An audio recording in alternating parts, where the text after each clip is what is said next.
Amanda and Tonch Weldon look like the quintessential corn-fed Iowa couple. People thought Tonch and Mandy were extremely happy. They really did seem like soulmates. But behind closed doors, there's lots of love going around. He wanted to be, in his eyes, married to all three of them, married as one. Some people call that swingers. They were swingers. Until their love triangle takes a sharp and deadly turn. But no one saw it coming. Nobody should have had to die. Nobody should have been pushed that far. Love may be blind and marriage bliss, but divorce is murder.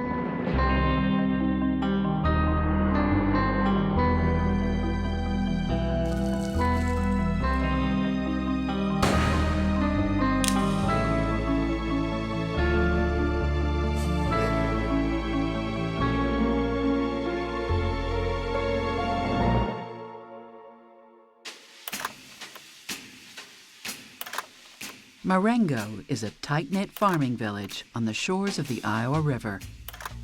24-year-old Tonch Weldon grows up in this pastoral setting, a typical country boy. He was a guy who liked to shoot guns. He was a guy who liked to drink beer, hunting, fishing, anything. Kind of a scruffy-looking guy, but definitely kind of a tough guy. A tough guy with a softer side. Tonch did all kinds of things from his heart. He did a lot of family things. He was a good kid, you know, and my only child. So yeah, I wanted to tell you that story about last year when I was taking this girl for a walk. Tonch is a good son and a good friend. We partied in the same circles a lot, and he's just such a loyal friend. He was always there. I went through some really bad times with drugs, and he helped me get clean, gave me a place to stay. He was there for me. It's at a party where Tonch meets the girl who will change his life. 20-year-old Amanda Jacks, better known as Mandy. I can't get my eyes off that girl. Amazing. Mandy was a very popular person around town. So do you do that? She was a very friendly person, very much like Tonch, in that she made friends in all sorts of circles and was the type of person that could strike up conversations with anybody. Just a very likable, country-type girl. Wow, I'm gonna marry that girl. I don't know how they hadn't met before. She'd probably heard of him. When Tonch saw Mandy, it was, in his eyes, love at first sight. I don't know what it was with her. She was attractive, but other than that, he could never explain it, you know? He loved her, you know? They were soulmates. Oh, I can't get over your eyes. Tonch is a man of his word. They had a great chemistry, and they kind of had a whirlwind courtship. I believe they got engaged and then got married within the year. In fact, they marry just 5 months after they meet, surrounded by friends and family.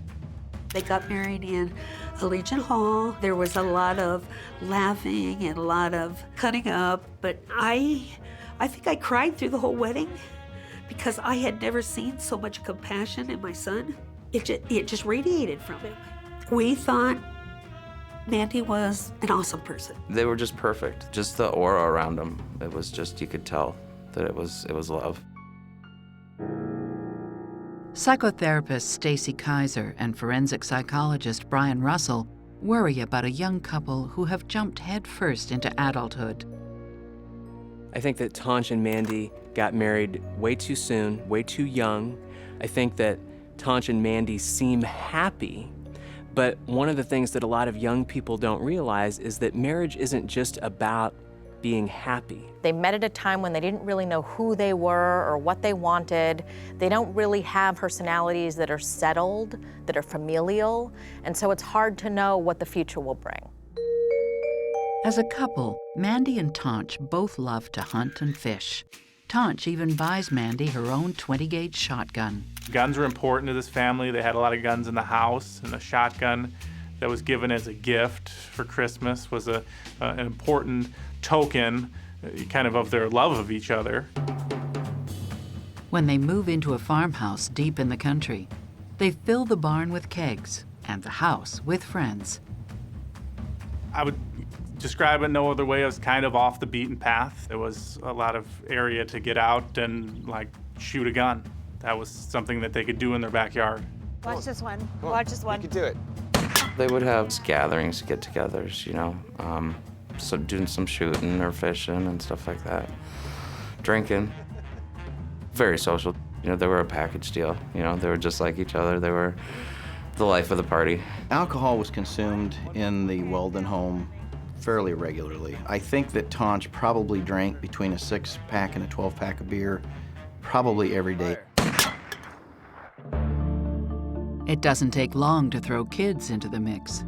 In 1996, a year into the marriage, Mandy gives birth to a baby boy, followed by a girl just 1 year later. Very loving. Very, very loving parents, very protective parents. They certainly loved their kids, but socializing and partying was part of their life, and so that was something that they were going to incorporate into their life. If Tonch and Mandy are focusing on partying or they're focusing on drinking, the strength of that bond is not as good as it would be if the focus were really upon one another. In a lot of ways, odds are against the relationship of Tonch and Mandy. First of all, they met young and married young. Secondly, they had children young. And thirdly, they love to party.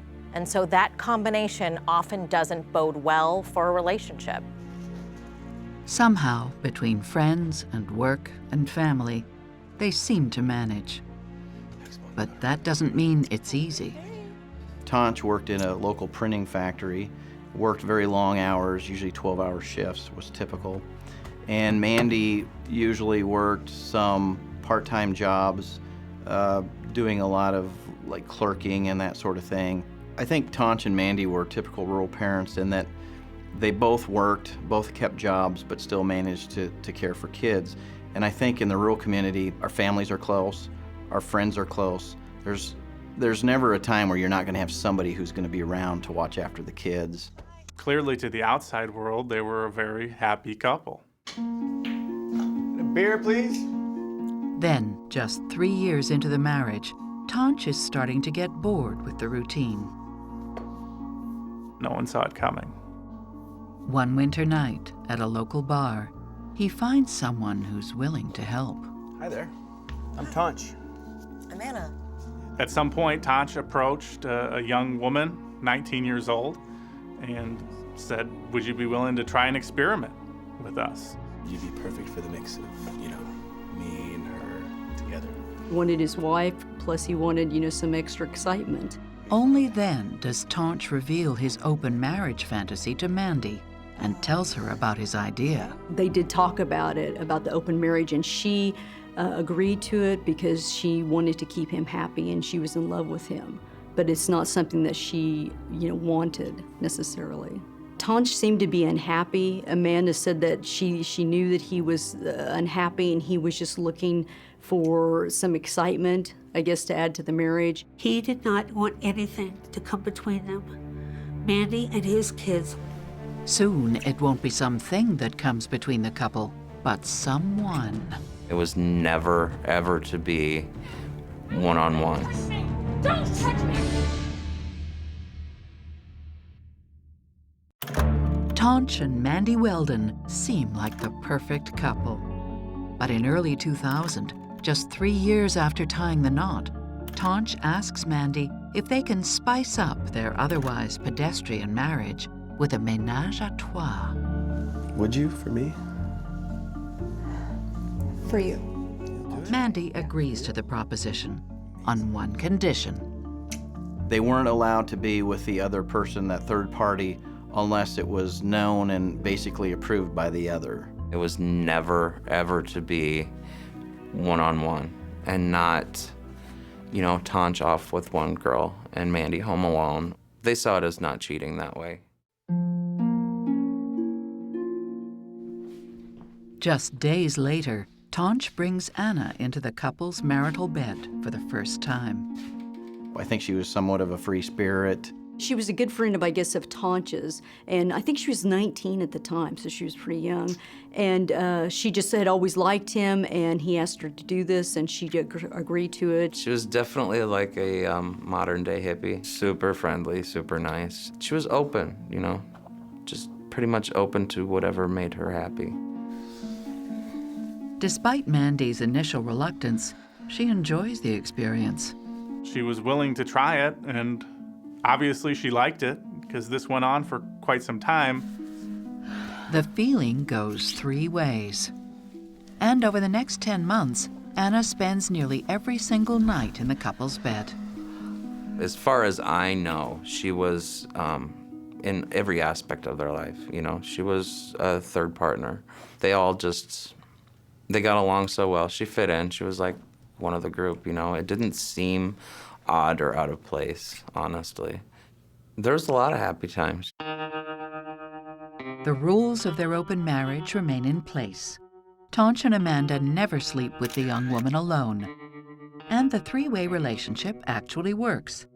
I think it's because she had been told right from the start that there would not be any conflict between Tonch and Mandy, that they were husband and wife first, and she came next.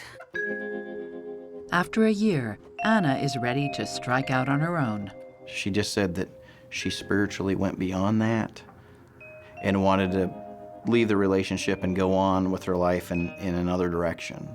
I think she was interested in getting married and having a family of her own, and I guess she would have to at that point. They all loved each other, so even though it ended in a good way. I was thinking maybe we can do the same thing as we did last time. Okay. What do you think about the one over by the pool table over there? After such an intense and positive experience, Tonch and Mandy are hungry for more. They decided to find a replacement, so I think it became somewhat of an effort between both of them to sort of recruit a new player. That's really when it becomes more of an open relationship, not necessarily open to just anybody, but a carefully selected individual. Some people call that swingers. They were swingers. Over the next few years, Tonch and Mandy have other threesomes. And it's not always clear who the driving force is behind their sexual exploits. I'm not just saying this because it's my son, but I'm not so sure it was as much Tonch as it was Mandy.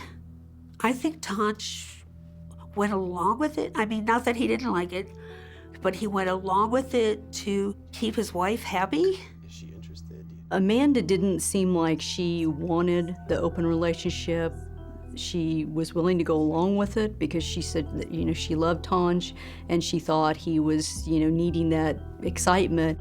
From what I could tell, she was just as eager and open to it as he was. If I take a look at the relationship of Mandy and Tonch and who might be pursuing the swinging and who's happy with it or unhappy with it, at this present time, it looks like it's something that they're both interested in, that they're both pursuing, and that they're both willing to be doing. In any case, to the extent that they made the decision together, Tonch and Mandy may have believed that they were co-equals, bringing in a third party to satisfy their mutual desires.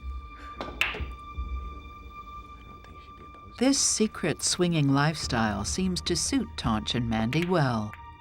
I think the close family and friends probably understood and knew that it was going on, but the average person in town probably did not. I think the kids knew what they needed to know without any extra information. Relax, no, relax. But 10 years into their marriage, Mandy suspects Tonch is breaking the rules. Certainly, Mandy was jealous of some of what Tonch did. He would be out and about, and so he certainly connected with women when he was out drinking, and I think that frustrated Mandy, who stayed very much faithful through a lot of the relationship. Stay out! She confronts Tonch about his flirtations. What do you think that I am? I think the fights, they were fighting a little more often. Friends had seen them fighting. The Iowa County Sheriff's Office received some 911 calls from the Weldon residents reporting domestic disturbances at the house. So deputies were there a couple times dealing with these domestic arguments. Mandy's suspicions are dead on. While she's staying faithful to the ground rules, Tonch has been getting a little on the side. Tonch certainly slept with other women, according to Mandy. She was troubled by that, as I think any wife would. It made her mad. She said she was a jealous person, she said, but Tonch was not. Tonch's infidelity eventually brings the couple to blows. They had went to a Christmas party and everybody had had a few drinks, of course. Don't touch me! We had one rule! There was a point where Mandy and Tonch got into one of their arguments. I think typically it was when there was a little bit of alcohol in one or both of them. What may have started as jealousy-induced bickering has escalated. Tonch just wanted to have the open marriage. It was just like he felt like he needed that. She wanted not to do it anymore, and he wanted to continue. I don't know what, he said something or wanted to do something, and Mandy got upset, and then she wanted her things her way. An eyewitness hears the commotion and calls the cops. This time, when police answer the call, Mandy accuses Tonch of punching her. I think it's the only time that there was ever a charge. I think when we see that Tonch has actually punched Mandy, I think we can kind of get a taste of the fact that Tonch does lose control, can lose control. For about 2 weeks later, as I recall, Mandy went to the county attorney and wanted to drop the charges, so they probably made up. They still loved each other. She says that he was not the one doing the hitting, that she was the one doing the hitting, and she wants him home now. Now, with their marriage in trouble, Tonch is hell-bent on finding a new lover, one who will please Mandy. I think Tonch and Mandy's relationship sort of eroded a little bit as they lost their third player. I think it just sort of brought up the restlessness that Tonch was suffering from before that he was able to come up with this arrangement. So it became sort of important for him to find a replacement. Finally, Tonch meets the woman he believes will ultimately save their marriage. What's your name? I'm Amy. Amy Gart, a 35-year-old who's new in town. She had a different look than what they usually were, the girls that they were usually with, you know, not quite as feminine. And Amy was an open lesbian, and I think that sort of changed the game a little bit for Tonch. I think I really like you. Will Amy mend their marriage or tear it apart? Telling some of his closer friends, I'm getting a little worried about the Amy-Mandy situation. He was treated like a dog, pretty much. I think some people actually thought he was gonna shoot somebody.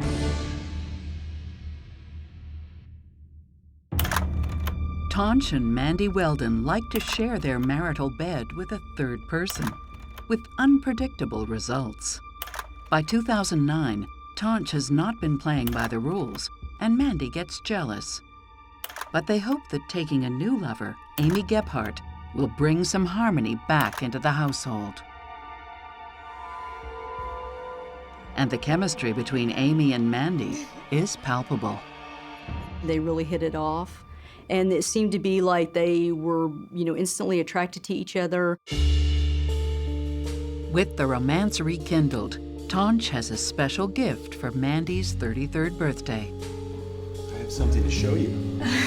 Tonch decided to give her a present, which consisted of buying a motel room in a local motel. But Tonch isn't staying. He goes in with them, but then he leaves. Mandy gets her own private sexual encounter with Amy. For Mandy, it's a first. Tonch had broken that over the years, but Amanda had never broken that rule. And so this was something that Tonch was offering his wife. And so Amy and Mandy slept together and obviously had a wonderful night. As the wonderful nights continue, Tonch joins the party. They start a regular relationship, the three of them. The three-person relationship involving the couple and Amy evolved very quickly because it was something that Tonch and Amanda were used to. It was just different because with Amy, it seemed not so much for Tonch as it did something for Mandy. In just weeks, the three adults are almost inseparable. And just over 1 month after Mandy's birthday surprise, Amy parks her camper in their driveway. Then she moves into their home and their marital bed. It was about the same time that she was having some financial problems and basically was losing the home that she had been living in. She went back to Tonch and Mandy and said, "Hey, is there a place where I can stay right away?" They said, "Yeah, come on in." And before you know it, the three of them are sleeping in the same bed. And Amy's part of the family now. And the kids know her, call her by name. She's Amy, you know, she's almost like another parent. Good to see you. Good to see you. Amy is even introduced to Tonch's mother, Barbara. Oh yeah, we met Amy several times, 3 or 4 or 5. As far as to speak to and be around, she was very pleasant. I didn't agree with it. I'll never agree with it. I never said anything, and I wished I had now. They're all adults, and they made their choices. So, I think I told you. Tonch is so pleased with the situation that in April, he wants to make their threesome official. I make jewelry, so he got a hold of me and asked me to make 3 rings, one for him and Mandy and Amy.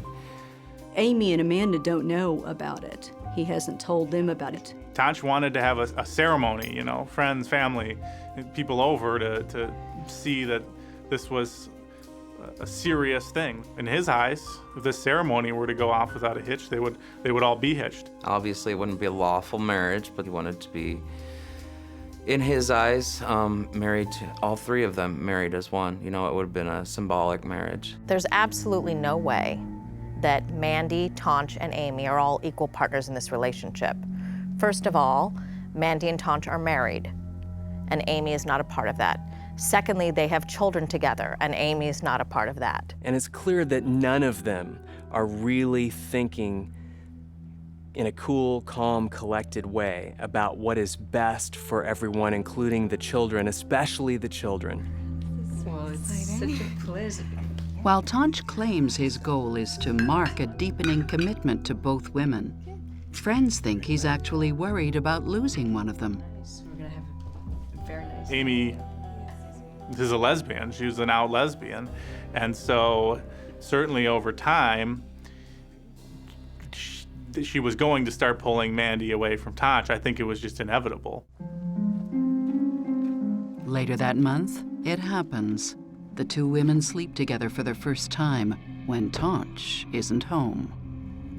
Amy and Mandy were definitely breaking the rules, or that Amy and Mandy were taking a closer bind to each other than they were with Tonch.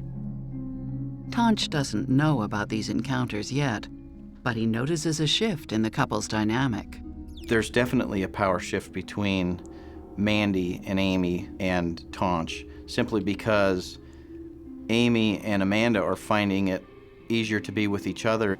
In hindsight, he probably realized that he may have made a mistake somewhere along the way, in that she was basically a lesbian and really didn't have a lot of interest in Tonch.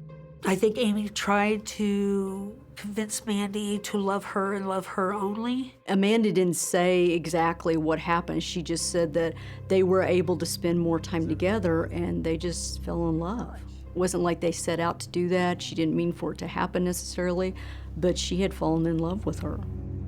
Now, the only obstacle to Amy and Mandy being together is Tonch. The real truth is, if 2 women are truly sexually interested in each other, they usually don't have a lot of use for the guy, at least not for the long haul. When 2 people live together, in this case, it was Mandy and Tonch, they build a power dynamic. When you bring in someone else, in this case, Amy, everything has to shift around. Roles get changed, and so there's a shifting going on at this point in their relationship, and we don't know where it's settled yet, and we don't know how it's going to work out. The situation comes to a head during a weekend-long party at Tonch and Mandy's farmhouse. The party was where the downward spiral really started. Everybody was at the party. Everybody was having a good time. The guests have drained the better part of 6 kegs in the barn. All of a sudden, Tonch and Mandy disappeared. And I asked somebody, I says, well, where's Tonch? And they said that Mandy had taken him down to the creek, that she had let him down there to talk. Come back here! As night falls, Mandy confesses her true feelings about Amy to Tonch. What's going on? She and Amy had fallen in love, and that she was thinking about, leaving him. I have real feelings for Amy, Tonch. Essentially, Amy and Mandy wanted to be together alone and no longer include Tonch. A huge argument erupted. It caused a lot of chaos. He made it quite clear that he wanted this relationship to work. That's really when the anger in Tonch really surfaced, and it really came to a head that night. Well, Tonch stormed off. He went to the house and he locked the door. She broke in. Somehow she got in. I think some people actually thought he was going to shoot somebody. I think some people might have thought that he was going to shoot himself. Others thought he was going to shoot Mandy. And she basically had to talk him down, and it took quite a while, I think. Sit down. Bitch, screwed everything up. Sit down.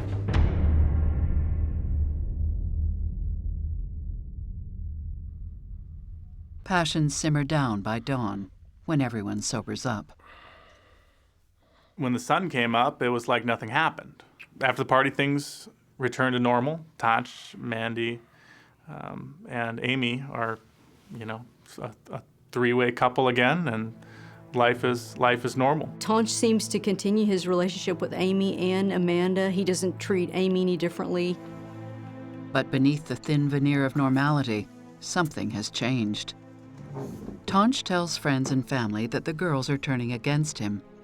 He was telling some of his closer friends, I'm getting a little worried about the Amy-Mandy situation. He was king of the castle before this, and it was definitely different. He was lost. He felt like he was lost. The first phone call was, Mom, Mandy and Amy told me that they're going to sleep in our bed and I could have one little corner and just deal with it, leave them alone. He was belittled. They knew that he would be there no matter what, and they acted like it, and they broke him in a way. The next phone call I received, he told me he was very upset again, crying, and told me that Mandy and Amy was going to leave and take his kids. But he talked them into staying, but the only way that they would stay is if they could do whatever they wanted, and he was not involved.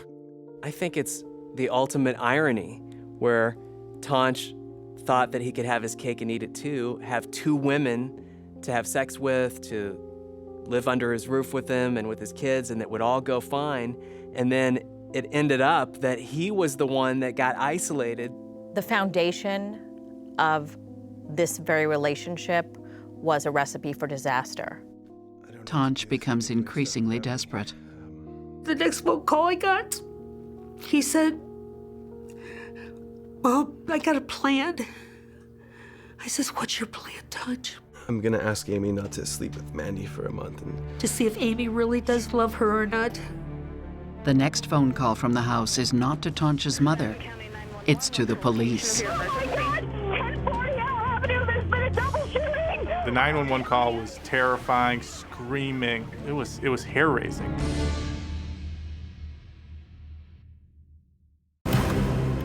Tonch and Amanda Weldon invite Amy Gephardt into their home and their marital bed. But Amy is not the solution to their marital problems. Far from it.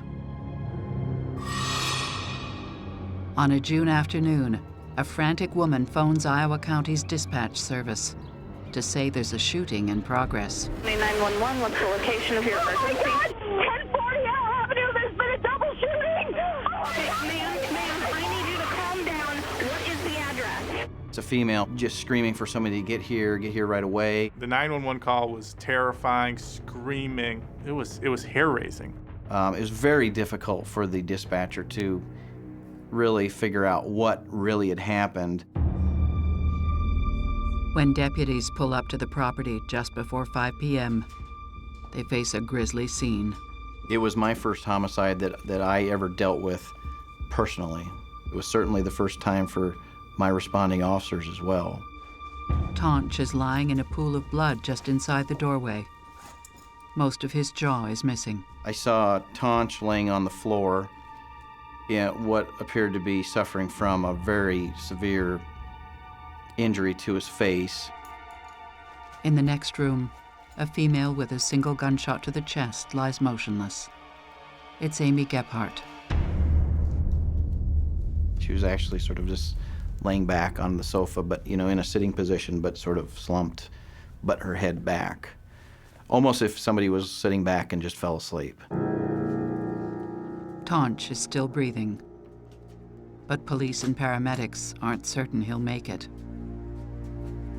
They had to put him in a helicopter, fly him to Iowa City. We really thought that when he left in that helicopter that he wasn't going to come back alive. The scene is chaotic, and police have no idea what happened.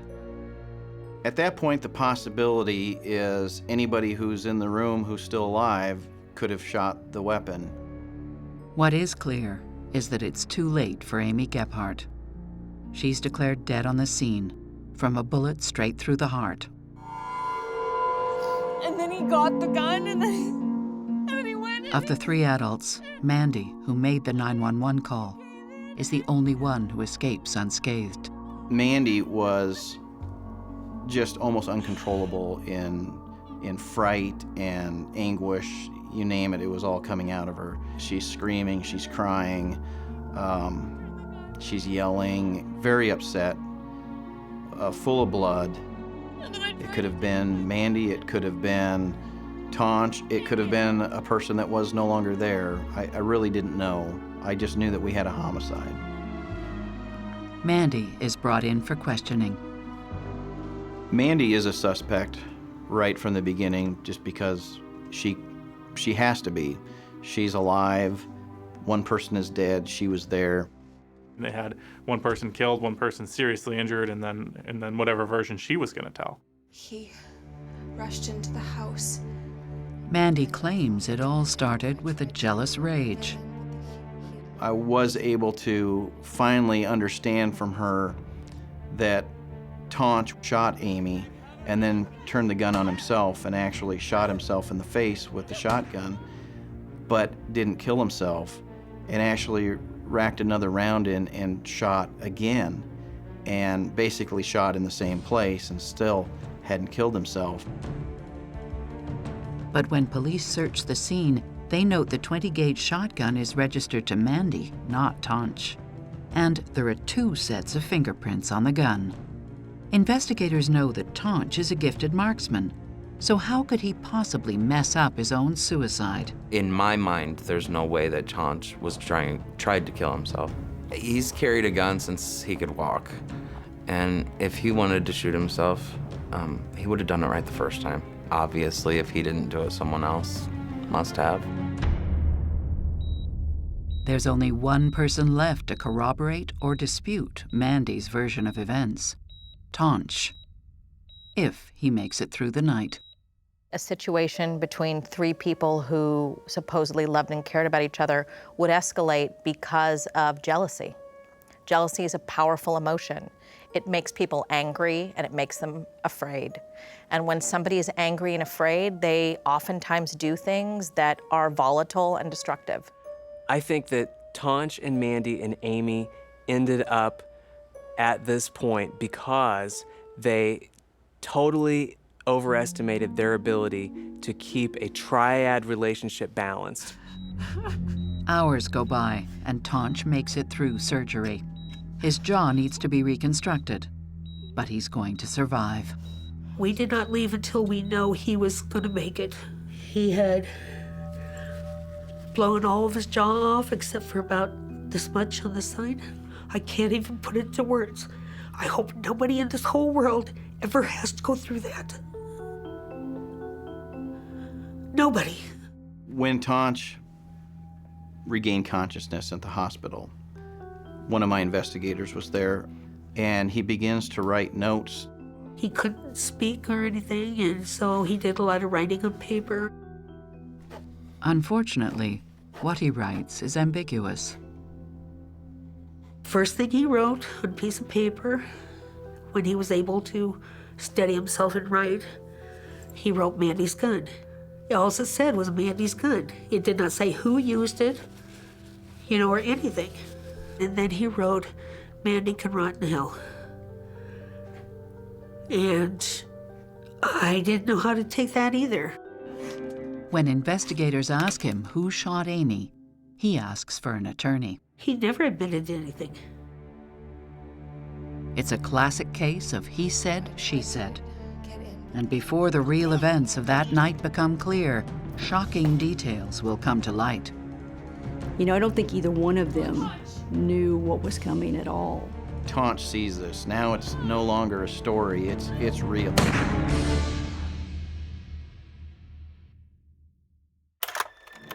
The relationship between a married couple and their lesbian lover ends in tragedy. Amy Gart is shot dead.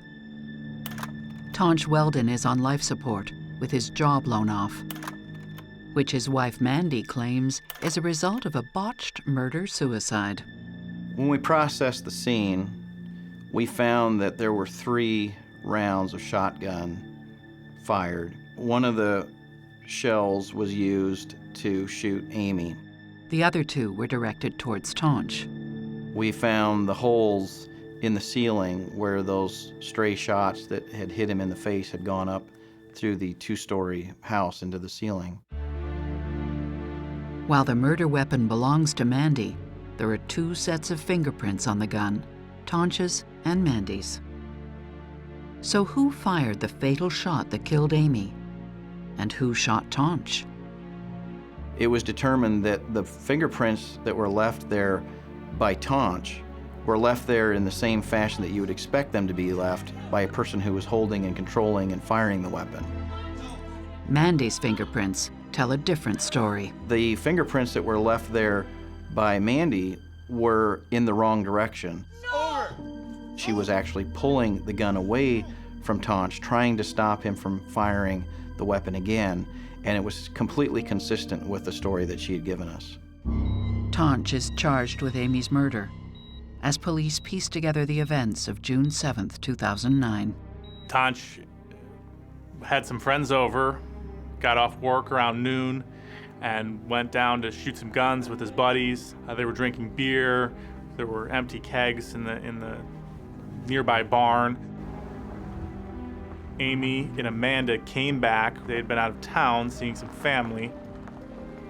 Obviously, when they were gone, some agreement had been struck between Amy and Amanda to confront Tonch about this. And almost right away, Amanda went down to tell Tonch that Amy and she were going to leave him. But they were going to move into Amy's camper, and they were going to move away from Tonch. Tonch sees this. Now it's no longer a story, it's real. He's seeing it unfold. Mandy, I'll change. It broke him down. He dropped down to a knee. He begged Mandy to stay, and he was very upset, vividly emotional. When the fight starts to brew is when those friends leave because they're realizing something's happening here and we probably need to leave them alone. Tonch is furious. He storms out of the barn and into the house to confront Amy. And abruptly, Tonch got up. He went in the house. He closed the door, locked the front door. Mandy tries to follow Tonch into the house. She couldn't get in the door because they were locked, so she went to a nearby window. And she's looking through the window and she sees Tonch inside and Amy, and they seem like they're arguing. Tonch sees Mandy watching them through the window. He turns to her, and while she can't hear him, she can read his lips. Get up! Good! I want you to see this! And then he left the room. What is going on? Had it gone the other way around, that she opened the window and came out, rather than having Mandy come in to continue the discussion and the confrontation, may have been a different story. I don't think that Amy knew the danger of it. I don't think either one of them knew what was coming at all. When Tonch returned, he had a gun. It's Mandy's gun, cocked and ready to fire. Tonch? Now Tonch has something else to say. And this time, Mandy can hear his words crystal clear. I can't have it, neither can you! He shot her directly in the heart and just exploded her heart with a shotgun. It just goes crazy, and then Tonch takes the gun and shoots himself in the jaw. Does it again. This is while she's trying to basically fight the gun out of his hand.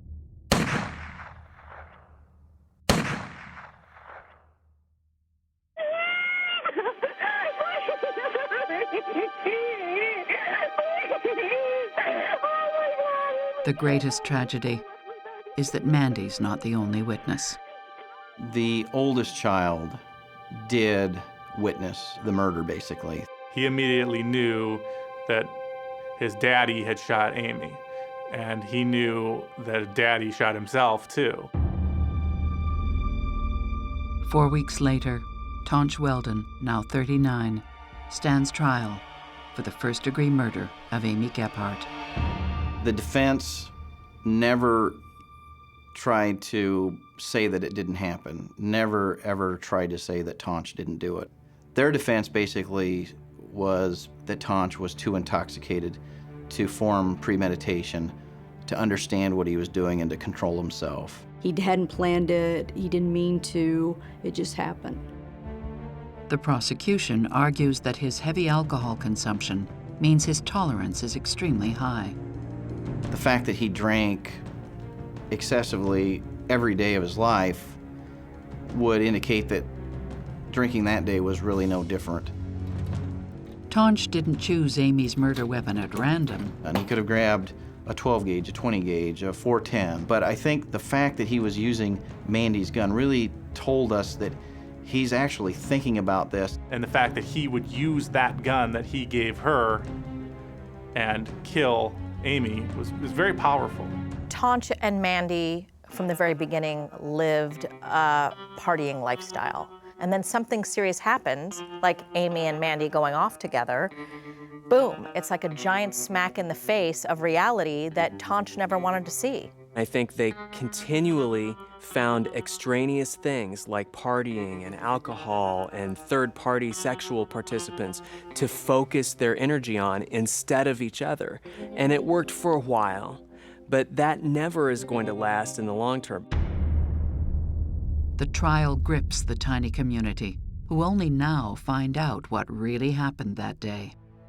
The fact that Tonch appeared to love his wife so much that he tried to take away her lover, who was also his lover, and himself to punish his wife for trying to leave him, was a very interesting tale. When this altercation happens with the three of them that Sunday, I think Tonch felt like he wasn't in control, and it's every emotion coming to surface for Tonch at that moment. All I can say is, as a married man, you know, if you love someone that much, it would at least cross your mind in that situation, you know, if you love someone that much. But if I was in his shoes, you know, I might have done the same thing. Tonch didn't want to kill Amanda. This was his punishment, was to take them both away from her. But he was going to let her live the rest of her life. But as for how he didn't pull off his own suicide, I don't know. I think it's somewhat miraculous, honestly, that he lived. After 5 days of deliberation, the jury comes back with a guilty verdict for first-degree murder. Tonch was sentenced to life in prison without the possibility of parole. My heart just broke. Not into 2 or 3 pieces, but into 1 billion. I did not believe that they could come back and say he was guilty. Could not believe that. Tonch reacted really oddly. When the verdict came in, he didn't have any reaction. He showed no emotion whatsoever. He might have been resigned to his fate at that point. Tonch's mother continues to believe in his innocence. There had to be something else that happened, like him and Mandy arguing over the gun, and the gun accidentally went off and got Amy. They was playing a deadly game. So it wasn't all him, you know, it was all of them together. What strikes me about this story is how truly sad it is, because for a couple that started out only seeking what they viewed as happiness and joy, there is no one that is ultimately happy. What happened here is Tonch's own sexual greed, so to speak, ended up coming back to bite him, leaving him feeling betrayed and angry and hell-bent on making sure that Mandy and Amy didn't get to have happiness to the exclusion of him. In August 2012, an appeals court upholds Tonch's conviction. His children visit him in prison. So happy to see you. They love their dad. They go see him every other weekend. They wouldn't want to miss seeing him hardly for anything. You know, they've done the best they can with a really bad situation, and they're doing pretty good. Mandy still lives in the community. Mandy's reaction to this was every bit as sad as, I think, as if she would have been the person who had gotten shot. I think part of her really died that day. Amanda was, obviously well-liked in the community, so people went to the courthouse to support her. She left the courtroom and didn't move out of town. She's still part of the community.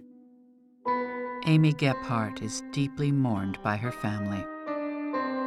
Amy's parents released a statement after the verdict was read, and essentially they said, there's no winner here. At the end of the day, we lost our daughter. Amy was their only child, so this was, a terrible loss as it would be for anybody. Amy's gone. Mandy's living her life. And Tonch is in prison for the rest of his life. He's not a murderous monster. He's not. He is a man that loves his children, still loves his wife. He tells me that all the time. He says, Mom, I do not know how to stop loving her.